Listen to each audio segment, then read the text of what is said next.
Welcome, everyone, to the 1 Minute Fluent English podcast. I'm Jake. And I'm Sarah. Jake, I have a question for you. What's something you really, really don't like to do? Oh, that's easy. Running, especially long-distance running. I only run if I'm being chased by a bear. I get it. I'm not a big fan either. I prefer a nice, quiet yoga class. But what if your best friend begged you to run a marathon with them? A marathon? Sarah, I'd probably find a new best friend. Just kidding. But seriously, it would take a lot of convincing. Well, that's exactly what our story is about today. It's about a young woman who felt the same way as you, but she decided to take on a huge challenge. A bear was chasing her? Not quite, but it's a story about friendship, sweat, and a surprising discovery. Let's get into it. To be honest, running was not my cup of tea. I preferred spending my weekends with a good book and a coffee. But my best friend Maya is a fitness enthusiast. For months, she tried to get me to join her for a run. I always said no. Finally, she talked me into signing up for a 5K race. I dragged my feet for the first few weeks of training. Every morning, I wanted to quit. It was so hard, and my legs hurt all the time. But Maya was always there, cheering me on. The day of the race was scary, but I decided to bite the bullet and just do my best. When I finally crossed the finish line, I couldn't believe it. I was so tired, but so proud. I felt like I was on cloud 9. Now, I'm thinking about the 10K race next year. Who knew I could be a runner? And we're back. That was a great story about trying something new. Let's break down some of the useful expressions from the story. Sounds good. Jake, why don't you start us off? My pleasure.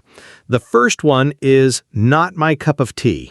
In the story, our narrator says running was not her cup of tea. This doesn't mean she dislikes tea. It's a common idiom that means you don't particularly like something or you're not interested in it. Exactly.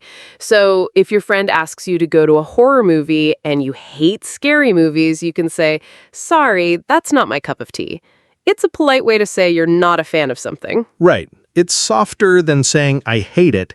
For example, I love jazz music, but for my brother, it's not his cup of tea. He prefers rock music. It's all about personal preference. A perfect explanation. Let's try it out in some short dialogues. Do you want to go camping with us this weekend?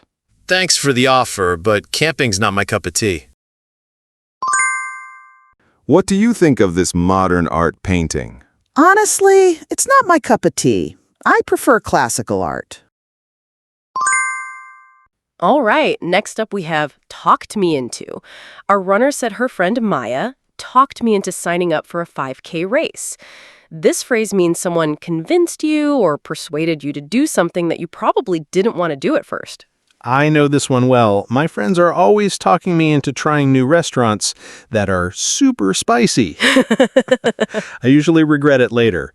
So it implies there was some gentle pressure or good arguments involved. Exactly. It's not a negative thing, usually. It's often used with friends or family.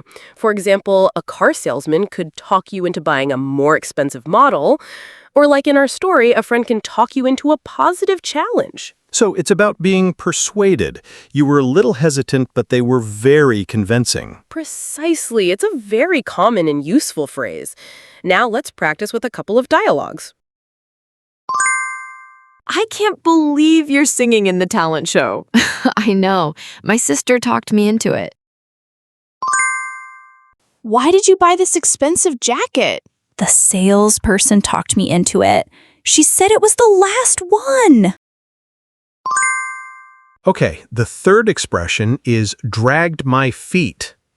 After she signed up for the race, the narrator dragged her feet with the training. This is a great visual idiom. It means you are doing something very slowly because you don't want to do it. I can just picture someone literally dragging their feet on the ground. It perfectly describes that feeling of hesitation and reluctance. You're delaying it as much as possible. Exactly. You can drag your feet on doing your homework, cleaning your room, or starting a big project at work.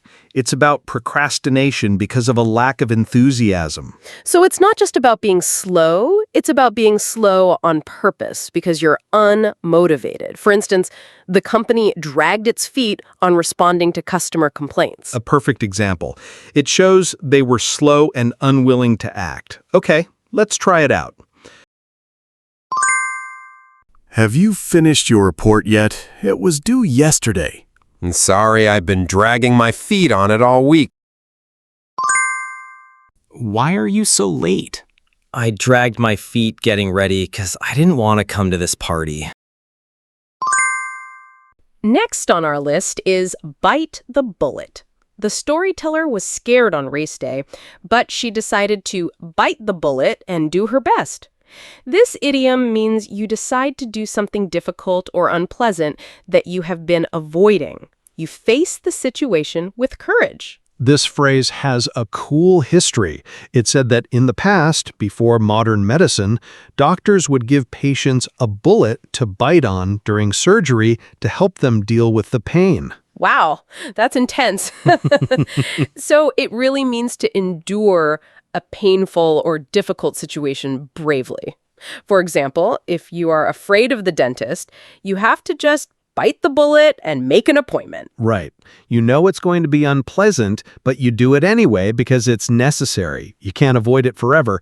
It's about accepting the difficulty and moving forward. That's a great way to put it. Let's get some practice in. I really don't want to tell my boss about the mistake I made. You just have to bite the bullet and tell him the truth. His medicine tastes awful. I know, but just bite the bullet and take it. You'll feel better soon. Let's move on to the next one. Crossed the finish line. The story says, "When I finally crossed the finish line, I couldn't believe it." This phrase has both a literal and a figurative meaning. Literally, it means to physically pass the endpoint of a race. That's the easy meaning. But we also use it figuratively, right? It can mean completing a long and difficult task or project. You got it. For example, after 4 long years of studying, you could say, "I finally crossed the finish line and graduated from college." It gives you that same feeling of completing a long race. It emphasizes the completion of a challenging process. That makes perfect sense. So you can use it for finishing a big report at work, finishing a home renovation project, or any major goal you've been working toward. Exactly. It's a great way to describe that moment of successful completion. Let's practice with these dialogues. This project has taken 6 months, but we are almost done. I can't wait until we finally cross the finish line. How was your first marathon? It was so hard, but I felt amazing when I crossed the finish line. Last but not least, we have on cloud 9. Our narrator felt like she was on cloud 9 after finishing the race. This is a wonderful idiom to express extreme happiness and excitement. It really is. You feel like you're floating, like you're on a soft, fluffy cloud high in the sky. You use it when you are incredibly happy or euphoric about something. For sure. For example, when he proposed to her, she was on cloud 9 for weeks. It's not just for everyday happiness, like eating a good lunch. It's for those really special moments. Right. You could be on cloud 9 after you get your dream job or when your favorite team wins a championship. It's pure joy and excitement. A similar expression would be over the moon. Excellent point. Both mean you are extremely happy. Let's finish up with some practice. You look so happy today. What's the good news? I got the promotion I wanted. I'm on cloud 9. How did Sarah feel after she got her diploma? She was on cloud 9. She couldn't stop smiling.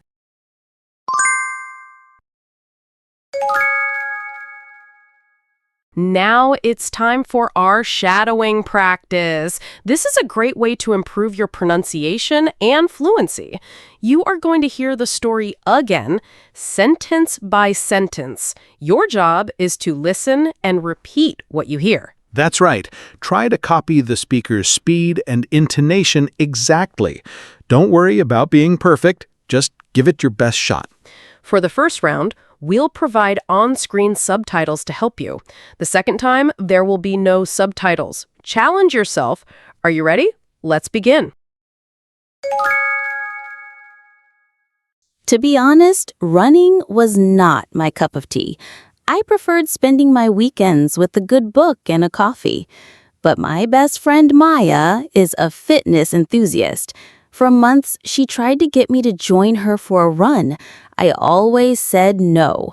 Finally, she talked me into signing up for a 5K race. I dragged my feet for the first few weeks of training. Every morning, I wanted to quit. It was so hard, and my legs hurt all the time. But Maya was always there cheering me on. The day of the race was scary, but I decided to bite the bullet and just do my best. When I finally crossed the finish line, I couldn't believe it. I was so tired, but so proud. I felt like I was on cloud 9. Now, I'm thinking about the 10K race next year. Who knew I could be a runner? To be honest, running was not my cup of tea. I preferred spending my weekends with a good book and a coffee. But my best friend Maya is a fitness enthusiast. For months, she tried to get me to join her for a run. I always said no. Finally, she talked me into signing up for a 5K race. I dragged my feet for the first few weeks of training. Every morning, I wanted to quit. It was so hard, and my legs hurt all the time. But Maya was always there cheering me on. The day of the race was scary, but I decided to bite the bullet and just do my best. When I finally crossed the finish line, I couldn't believe it. I was so tired, but so proud. I felt like I was on cloud 9. Now, I'm thinking about the 10K race next year. Who knew I could be a runner? Great job, everyone. That was some fantastic work today. You learned about pushing your limits and trying things that are not your cup of tea. And hopefully, we talked you into learning some new phrases. It's amazing how a few new idioms can make your English sound so much more natural. It's true. Remember, just like running a marathon, learning a language is a journey. There will be days when you want to drag your feet. But if you just bite the bullet and practice a little every day, you will cross the finish line for your goals. And when you do, we promise you'll be on cloud 9. Don't give up. You're doing an amazing job just by being here and listening. That's all the time we have for today. Thanks for tuning in to the 1 Minute Fluent English podcast. Until next time, keep learning.